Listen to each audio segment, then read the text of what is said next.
ya aku melihatnya itu sangat menjijikan sekali gitu. Dari di bangkunya pun udah banyak apa ya? Kalau kita bilang nya tikus itu lebih besar-besar dan baunya lebih dari itu gitu. Karena awalnya aku lihat itu sosoknya besar. Kalau aku bilang seperti kera, tapi hidungnya seperti babi. Kera tapi hidungnya babi? Iya. Kalau dari postur gede kayak King Kong gitu. Tapi untuk dari postur hidung kayak babi.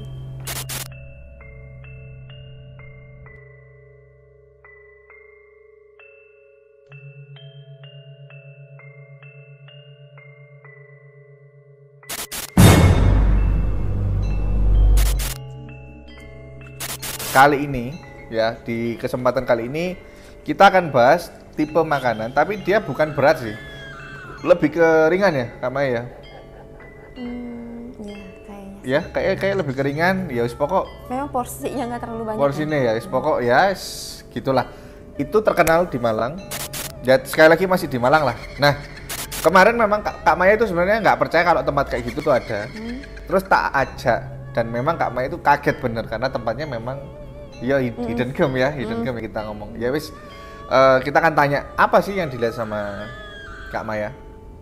Oke, Kak Maya, kita ngomong dulu nih ya, karena kan ini tempatnya memang agak gitu ya, agak masuk gitu.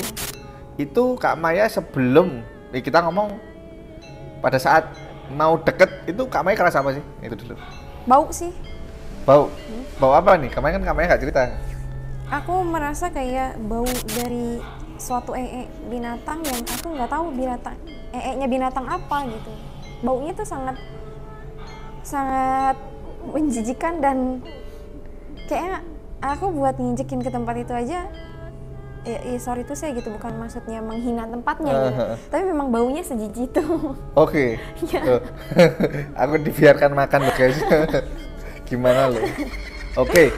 Terus kan waktu itu kita langsung masuk ya, jalan set, akhirnya sampai nih. Bayangan Kak Maya itu tempatnya seperti itu apa nggak sih? Untuk tempatnya itu kayak aku masuk suatu tempat yang memang isinya tuh kotoran semua gitu. Sampai aku duduk pun sebenarnya sebenarnya tempat itu di bangkunya itu tidak menjijikan, tapi ya aku melihatnya itu sangat menjijikan sekali gitu. Dari di bangkunya pun udah banyak apa ya? Kalau kita bilang nya tikus itu lebih besar-besar dan baunya lebih dari itu gitu. Itu di semua tempat duduknya. Terus di lantai-lantainya. Iya. Berarti aku jalan nginjek dong. Ya secara tidak langsung, dan aku pun duduk juga agak bingung gitu. Tapi Kak Maya akhirnya duduk dong. Ya karena ya mau gimana lagi kan ya.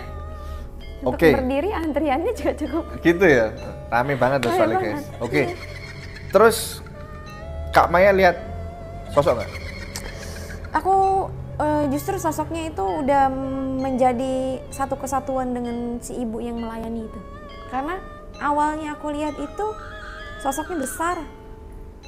Kalau aku bilang seperti kera, tapi hidungnya seperti babi. Kera tapi hidungnya babi? Iya. Kalau dari postur gede kayak King Kong gitu. Tapi untuk dari postur hidung kayak babi. Oke. Kayaknya ada dua makhluk yang menjadi satu layer. Oke, dan itu langsung masuk ke penjualnya? Ya. Mantap. Oke. Nah, untuk level, kita akan bahas level dulu seperti biasa. Isi medium hard. Di sini tidak ada tumbal, tapi aku bilang hard karena membahayakan ke si badan pemiliknya itu. Badan pemiliknya. Oke, sebelum kita membahas lebih detail, ini termasuk apa? Berarti kami penglaris atau pesugihan? Pesugihan. Ini termasuk pesugihan ya? Iya. Karena sudah bersekutu. Nah, gini, dia apa yang dilakukan dalam, maksudnya karena dia melakukan pesugihan itu apa yang harus dia lakukan, proses ritualnya apa gitu, itu apa sih? Kalau proses ritualnya itu aku lihat memang sebelum dia dagang itu memang dia itu udah punya, mungkin ini ada salah satu dari kedua makhluknya itu adalah jin dari keturunannya juga, keturunan dari keluarganya. Oke. Yang menempel, terus dia punya usaha seperti itu, mungkin dia memuja pada saat dia itu baru memulai usahanya sehingga jin sama si sosok yang dari dukun itu menjadi satu. Oke. Menjadi satu kesatuan itu. Terus apakah ada ritual khusus sebelum dia berjualan atau dia harus ngapain dulu sebelum berjualan? Pada saat dia melayani itu aku lihat tangannya besar banget. Terus cara ngambilnya itu nggak boleh pakai sendok ya. Lauknya itu comot pakai tangan gitu. Oke. Tangannya besar, hitam, aku lihat kukunya panjang. Dan kenapa harus diketuk 3 kali gitu? Kenapa? Ya aku nggak tahu. Makanya di sini aku bilang ya kenapa dia mengetuk 3 kali? Kenapa? Jadi kenapa guys? Mungkin itu apa ya namanya ya? Ketukan irama. Ketukan irama, ketukan menggoda. Oke. Dan berarti tidak ada suatu amalan yang misalkan harus dia lakukan misalkan setiap hari Kamis lah apa, mungkin ada hari yang dimana dia harus tutup. Nah, itu ngapain? Seminggu sekali itu untuk berkomunikasi dengan makhluknya. Jadi dia punya waktu istirahat dan dia ada waktu untuk komunikasi. Gitu. Oke. Dan nah, karena kan itu sudah menyatu sama orangnya ya Kak Maya. Pada saat Kak Maya datang, blek, kan kelihatan nih. Dia tahu Kak Maya bisa nggak lihat?